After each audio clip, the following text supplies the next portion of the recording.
Mangusin or Norman Mangusin, aka Leo Marcos. Bakit mo pa hinamong ng suntukan ang isang general? Naku, sinuot mo pa daw yung uniform. Totoo kaya yun? Naku naman, naku. Binigyan mo talaga ng pag-asa si Idol Makagago na mahoyo ka. Ayan, papanagutin ka. Panoodin nyo guys yung video, kayo nang bahala. Samantala mga kabrigada, iniimbestigahan ngayon ng Philippine National Police ang vlogger na si Norman Mangusin o mas kilala bilang Francis Leo Marcos dahilan sa pagsusot daw ng PNP Ceremonial Blue Full Dress Uniform.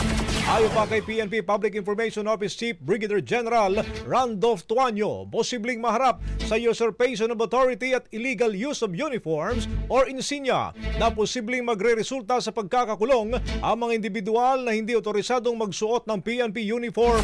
Si Mangusin ang content creator na naghamon ng suntukan kay Police Regional Office 2 Director Police Brigadier General Antonio Maraliag Jr.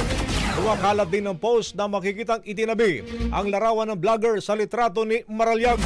Sa isang pahayag naman ng PRO2, kanilang iginiit ng uniforme ng pulis ay hindi basta-basta kasuotan dahil ito ay sagradong sagisag ng otoridad, disiplina at tapat na paglilingkod sa sambayanan.